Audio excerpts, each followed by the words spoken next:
So once again, welcome to my YouTube channel. As usual, I'll bring you the very best.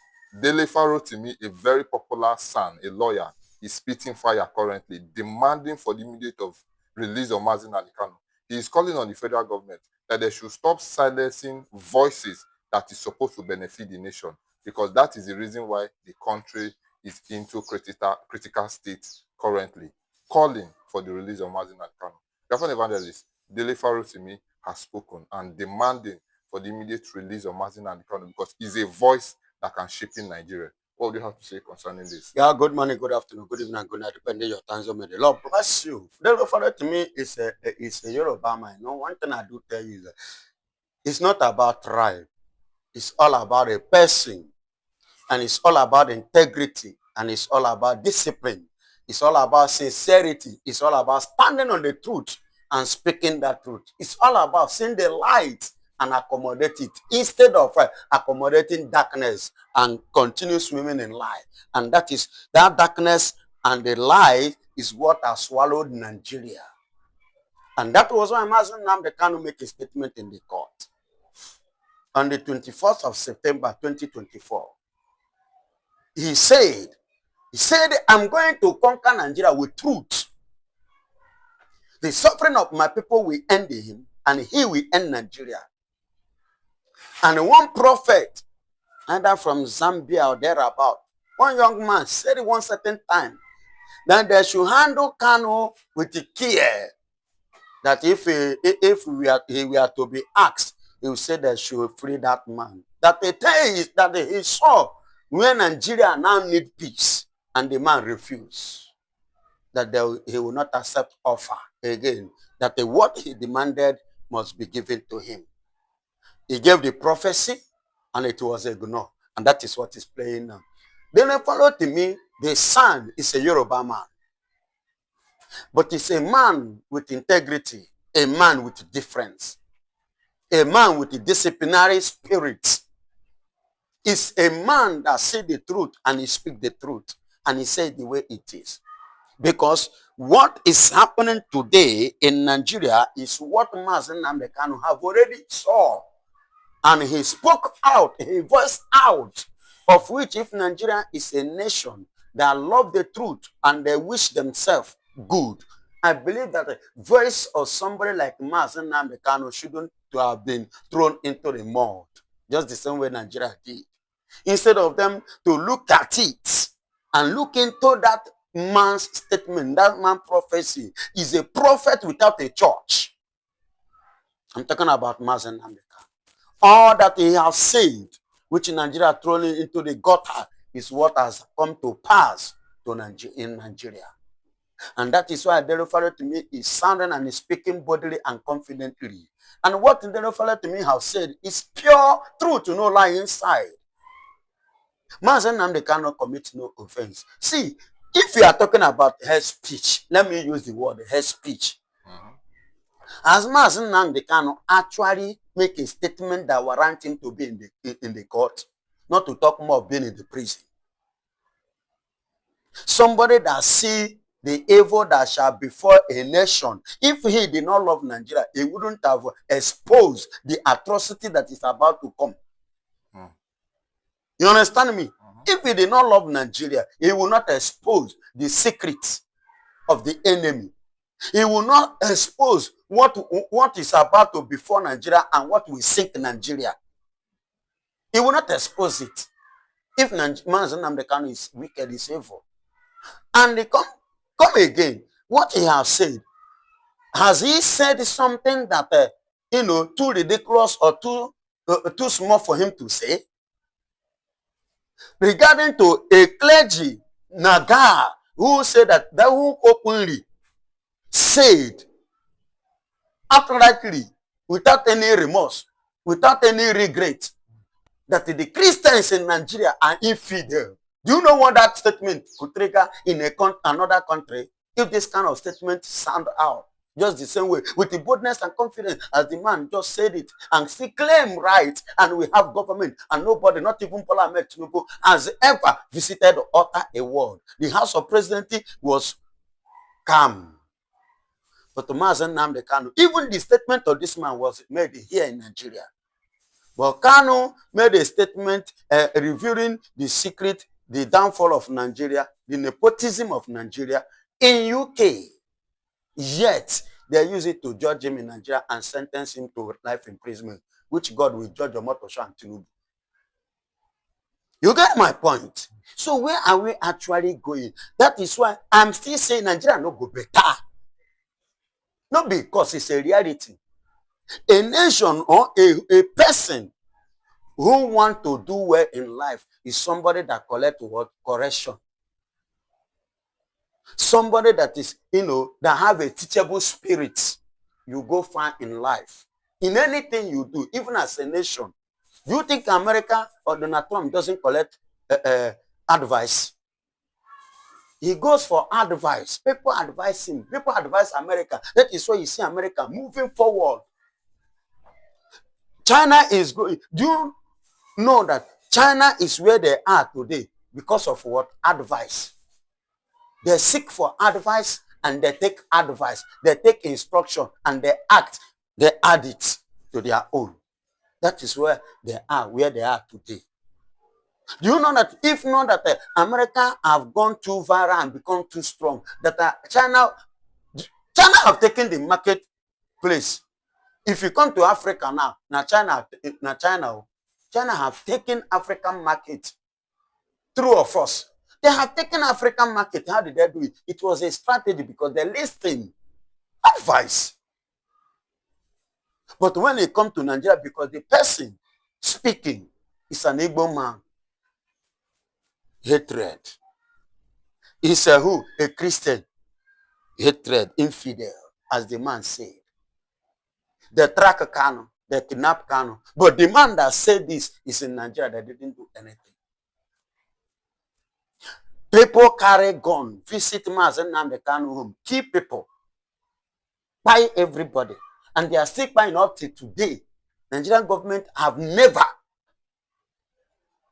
tracked them, kidnapped them, arrest them, and sentence them. But to Kanu. So where are we actually going? If actually you want one Nigeria and at the same time you want the progress of the nation, whereby you cannot take advice, you cannot take instruction, and you are not ready for truth. So how do you intend? A place where there is no light, how do you then move? There is a need of light for you to see road. Onye na-afụ ụzọ ma ihe ga-ama ebe ọ na-etinye azụ ya ụkwụ. Whereby you continue dwelling in darkness, which is the lie Nigeria has been lying, deceiving and cheating themselves. How then do you intend to move forward? See other countries today, they have gone far. See where Nigeria. And some of these countries that are where they are today, Nigeria got independence before them. Nigeria was part of the people who fought for their own independence. You fight for another person's freedom. Where are you? The person, the people. And could remember in 1991 to 94 in Rwanda. You remember the war that broke out in Rwanda. This Nomophobia, how did they call it as at that time? Do you know the setback that thing brought into Rwanda? This of ethnic hatred, division. But today, as I speak to you, Nigerian president, with uninvited, pushing himself to Rwanda. Now, person make Rwanda the way it look like. Do you know that in 1999, under Obasanjo, that Dubai came to Nigeria, asking Nigeria to borrow them money? But what happened? Nigeria refused to borrow them money. Today, virtually every prominent person in Nigeria have a one room in Dubai. And they are visiting Dubai like tomorrow, no day. No, now person make Dubai look the way Dubai is. Dubai did not even have to up to 1/3 of what nowadays are to. But Nigeria is tripping there today. But to do your own, it becomes a problem. And somebody came up and started giving you idea so that your nation will not crumble, so that the nation will grow. You say the person is a bad person. They follow to me what you have said. God bless you. The Fulanis are the problem of Nigeria. Why am I saying this? The Fulani is the one that go to Kaduna to kidnap and to kill. The same set of Fulanis are in Owo to kill. The same Fulanis are in Enugu to kill, even currently in Anambra State, as we speak now. So what am I actually saying? Who is the problem of Nigeria and who is a division? Who is causing the division? Who is the problem? Is it the Igbo people?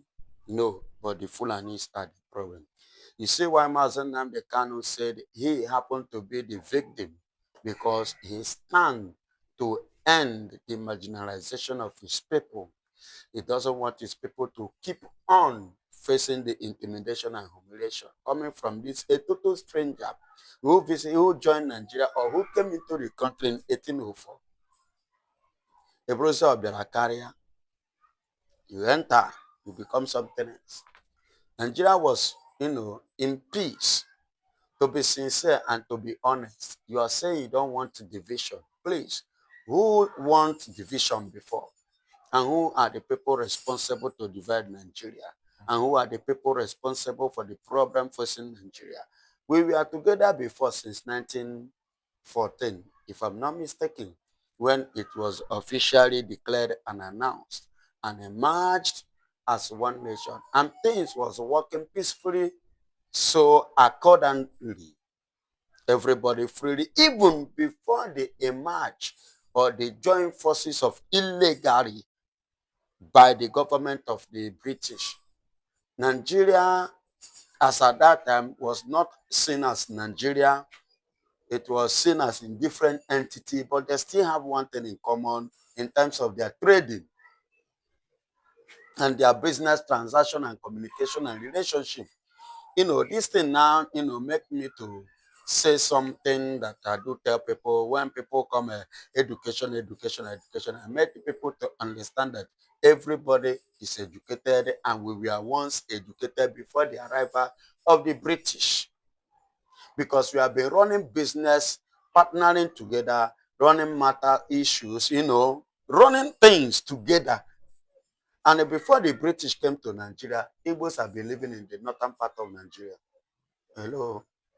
The northerners are already living in the eastern region, running. Some are doing colonial business, some are doing one business or the other, in one way or the other. Some, even many people that are claiming Lagos today, being Yoruba, many of them, Igbos are there, are in Lagos here. Before them, the arrival, in the centuries of the 15th, 17th, even in the 11th centuries, Igbos have been in Lagos, doing one thing or the other. How are they communicating? That is to tell you that we have been running a common thing before the arrival of the British. So the problem is not actually we, but the problem is the foreigners. And who are these foreigners here? The Fulanis are the problem and they are the foreigners. The British are the foreigners and they are the problem of Nigeria. And that is why in the northern part of Nigeria, there is no unity, even as we speak now. In the western part of Nigeria, there is no unity. Even as we speak, in the eastern region, no unity again. Why? Because these foreigners has come into in our midst and influence us in different from different means, impact negativity in our midst, and it cause division. So actually, when you are talking about one Nigeria or division, it is not the fault of the Biafrans, but the foreigners are the ones. So it depends on the kind of foreigners that the Sultan of Sokoto is referring to. And that is why I take time to, to dig deep like this. And today, the Biafrans is clamoring to leave and to separate from Nigeria.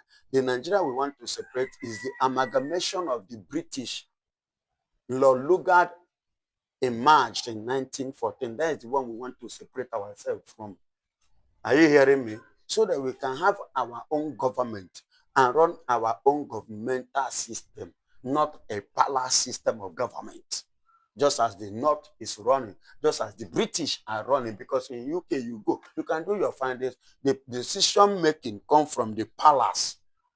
If you go to the North, decision makers are the people from the palace. But when you come to the east, we run a governmental system. And when you come to think of democracy, because they themselves always, operate in the angle of autocracy, geocracy, and autocracy. But when it comes to, the governmental democracy, you are talking about the Biafrans, and we are the first people, the first ethnic group on this planet Earth, ever since Chukwukikama and Biama make humanity relevant and to exist on earth. We are the first people to practice democracy. And that is why it was too difficult for the Lord Lugard when he came, to successfully succeed and pass out to the rubbish system of government. And that is because of the Biafrans. Are you getting me? That is why it was, announced or tagged indirect rule, because they did not come directly, they came indirectly because they use strategy. You understand? And one of the strategy is what we call the Christian faith, Christian belief, religion.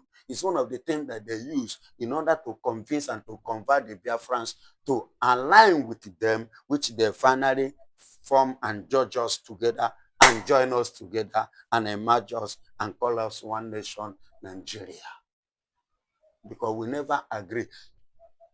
In 1929, it was the constitutional Clifford Constitution that was introduced, the first constitution in Nigeria, 1922, that brought the Aba women riot in 1929.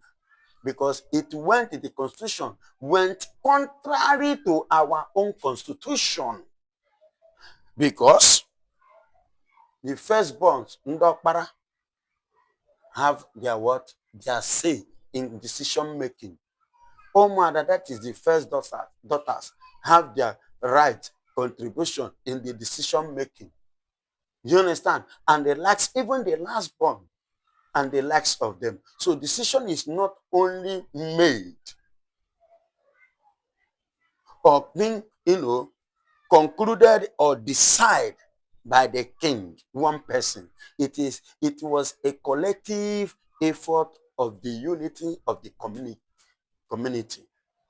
Do you understand? You see, when he now came, I'm talking about the law. Look at the British. When they now came, they find it difficult because they don't know whom to go to and whom to meet and how to address it. They begin to jump, making a lot of mistakes, and that is why they have different kind of constitutions before they finally emerge as what 1960 to give Nigeria independence.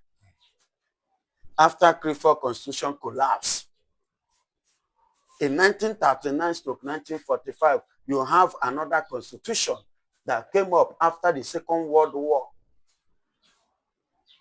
Do you understand? They call it a Richard Constitution. And Richard Constitution 1945 elapses in 1951. In 1951, there is a constitution they call Latin Constitution.